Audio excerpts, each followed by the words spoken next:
Shalom Bapak Ibu Saudara terkasih dalam nama Tuhan Yesus Kristus.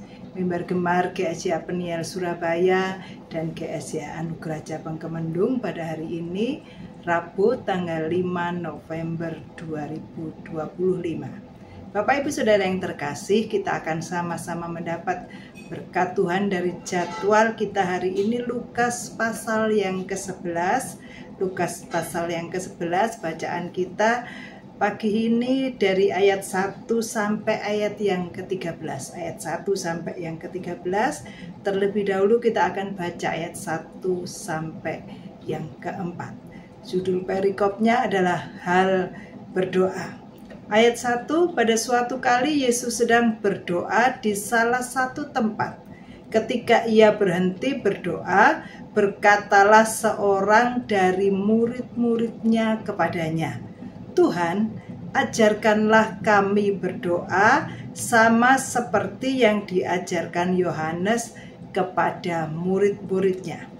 Yang kedua, jawab Yesus kepada mereka, apabila kamu berdoa, katakanlah, Bapa, dikuduskanlah namamu, datanglah kerajaanmu. Berikanlah kami setiap hari makanan kami yang secukupnya. Dan ampunilah kami akan dosa kami, sebab kami pun mengampuni setiap orang yang bersalah kepada kami. Dan janganlah membawa kami ke dalam pencobaan. Bapak Ibu Saudara yang terkasih dalam nama Tuhan Yesus, murid Tuhan meminta Tuhan Yesus untuk mengajari mereka berdoa. Dan Tuhan Yesus mengajar mereka berdoa Bapa kami. Doa Bapa kami ini adalah pola yang dicontohkan Tuhan untuk murid-muridnya berdoa. Bukan hanya sekedar dihafalkan saja. Bukan hanya sekedar kita menghafal doa Bapa kami, tetapi di dalam doa Bapa kami ini sangat mempunyai arti yang dalam. Tuhan Yesus mengajarkan kita yang pertama adalah dikatakan Bapa kami yang di surga, dikuduskanlah namamu. Dalam setiap doa kita, biarlah kita boleh mengagungkan nama Tuhan. Kita boleh memuji, menyembah nama Tuhan.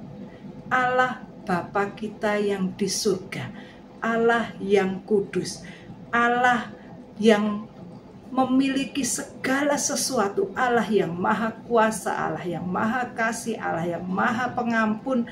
Dan dalam setiap kita berdoa, biarlah kita selalu mengagungkan Allah kita.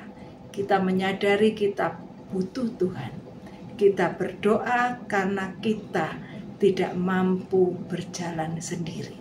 Kita berdoa karena kita mengandalkan Tuhan. Dan dalam pujian pengagungan kita di situ kita akan benar-benar menyadari siapa Tuhan kita. Kita mengenal siapa Allah yang kita sembah. Dan kita boleh mengutamakan kehendak Tuhan di atas kehendak kita. Dan kemudian datanglah kerajaanmu, jadilah kehendakmu di bumi seperti di surga. Ini adalah merupakan penyerahan diri kita total kepada Tuhan.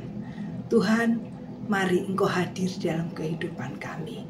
Biarlah di dalam kehidupan kami selalu terjadi kehendak Tuhan. Bukan kehendak kami yang jadi, tetapi kehendak Tuhan saja yang boleh terjadi di dalam kehidupan kita. Jadi di dalam doa kita, selain kita mengagungkan Tuhan, membesarkan Tuhan, memuji nama Tuhan, juga ada kerendahan hati kita, menyerahkan seluruh totalitas kehidupan kita ke dalam kehendak Tuhan, biar kehendak Tuhan yang terjadi di dalam kehidupan kita.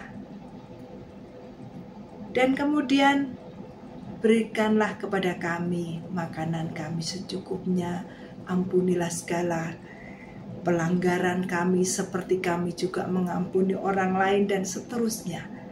Di dalam Lukas ini memang tidak dicantumkan secara lengkap doa Bapa kami tersebut.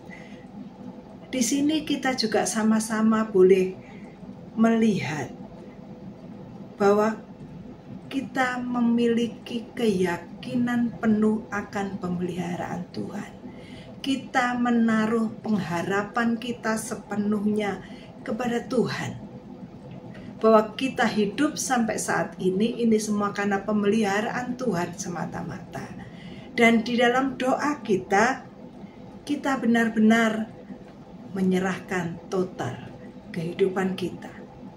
Kita yakin dan percaya bahwa pemeliharaan Tuhan itu nyata di dalam kehidupan kita.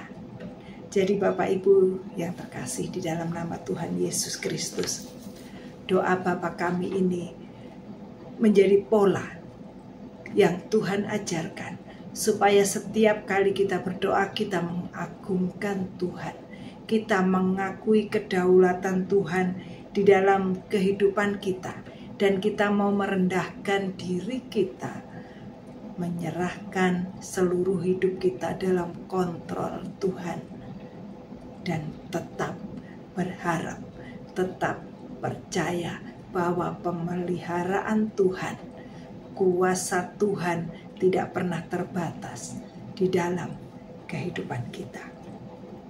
Dan kemudian Bapak Ibu Saudara yang terkasih di dalam nama Tuhan Yesus, di ayat yang ke-5 sampai yang ke-8 dalam Lukas pasal 11, saya akan bacakan dengan cepat ayat 5 sampai yang ke-8.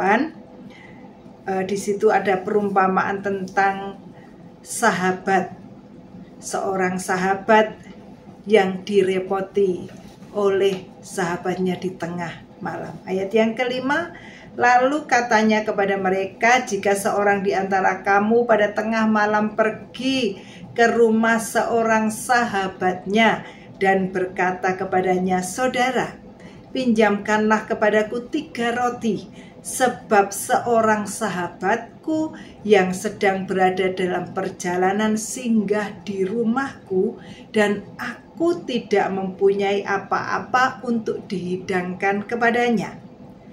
Masakan ia yang di dalam rumah itu tidak akan menjawab, jangan mengganggu aku, pintu sudah tertutup dan aku serta anak-anakku sudah tidur.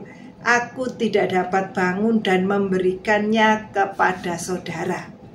Aku berkata kepadamu, sekalipun ia tidak mau bangun dan memberikannya kepadanya karena orang itu adalah sahabatnya. Perhatikan di sini, karena orang itu adalah sahabatnya. Namun karena sikapnya yang tidak malu itu, ia akan bangun juga dan memberikan kepadanya apa yang diperlukan.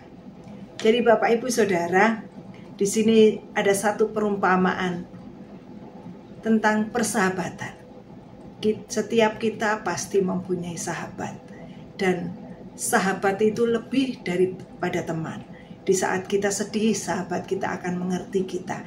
Di saat sahabat kita membutuhkan, maka kita ada untuk dia. Demikian juga sebaliknya. Itu sebabnya seorang sahabat mau melakukan sesuatu untuk sahabatnya walaupun dalam kondisi yang tidak tepat. Dan di sini mengajarkan kepada kita, berdoa adalah sesuatu hal yang kita lakukan kepada Tuhan dengan penuh ketekunan. Dan kita percaya betul bahwa Tuhan adalah sahabat kita yang sejati. Tuhan yang mau berkorban untuk kita, mau melakukan apa saja untuk kita di saat kita membutuhkan. Jadi ini adalah satu perumpamaan yang diberikan bahwa ia akan memberikan kepada orang yang tekun berdoa, tekun meminta pertolongan kepada Tuhan dan percaya bahwa Tuhan adalah sahabatnya yang sejati.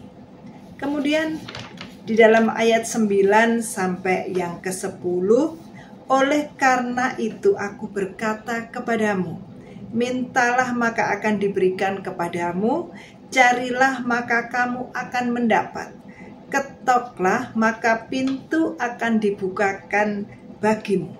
Karena setiap orang yang meminta menerima, dan setiap orang yang mencari mendapat, dan setiap orang yang mengetuk baginya pintu dibukakan.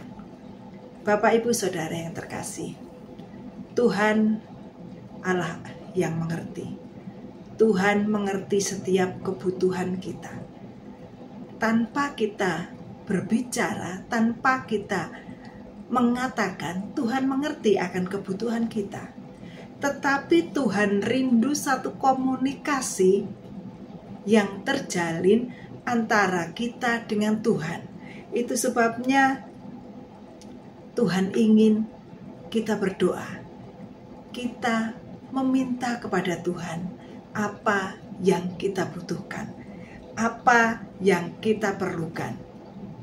Tuhan ingin ada satu komunikasi yang aktif antara Tuhan dengan kita. Seperti seorang ayah atau ibu, walaupun tahu kebutuhan anak, tetapi orang tua akan senang saat anak itu terbuka kepada orang tuanya, kepada ayah dan ibunya. Itu juga yang Tuhan inginkan di dalam kehidupan kita. Berdoa adalah berkomunikasi dengan Tuhan. Sekalipun Allah mengerti kebutuhan kita, tetapi Allah ingin kita menyampaikan apa yang menjadi kerinduan kita kepada Tuhan. Kemudian ayat yang ke-11 sampai yang ke-13, demikian firman Tuhan, Bapa manakah di antara kamu jika anaknya minta ikan, daripadanya akan memberikan ular kepada anak itu ganti ikan? Atau jika ia minta telur, akan memberikan kepadanya kalajengking? Jadi jika kamu yang jahat tahu memberi pemberian yang baik kepada anak-anakmu, apalagi Bapamu yang di surga, Ia akan memberikan Roh Kudus kepada mereka yang meminta kepadanya. Bapak, Ibu, Saudara yang terkasih, Allah kita adalah Allah yang penuh kasih. Tuhan membandingkan dengan seorang ayah yang jahat. Seorang ayah yang jahat sekalipun tidak akan memberikan hal yang buruk kepada anaknya. Tidak mungkin memberikan kalajengking saat anaknya minta telur. Seorang ayah yang tidak mengenal kebenaran pun akan memberikan hal yang baik kepada anaknya. Apalagi Bapa kita yang di surga. Allah kita adalah yang Allah pengasih. Itu sebabnya bukti kasih Tuhan yang terbesar sudah diberikan kepada kita, bahwa Yesus Kristus Allah itu telah turun menjadi manusia dan mengorbankan dirinya mati di kayu salib. Bukankah ini bukti kasih Tuhan kepada kita? Itu sebabnya jangan pernah ragu untuk meminta kepada Tuhan. Jangan pernah ragu datang kepada Tuhan dengan penuh kerendahan hati. Kita boleh merasakan kasih Tuhan yang besar di dalam kehidupan kita. Jadi Bapak, Ibu, Saudara yang terkasih, berdoa adalah mengagungkan nama Tuhan. Mengakui bahwa Dia adalah Allah yang berdaulat, Allah yang berkuasa.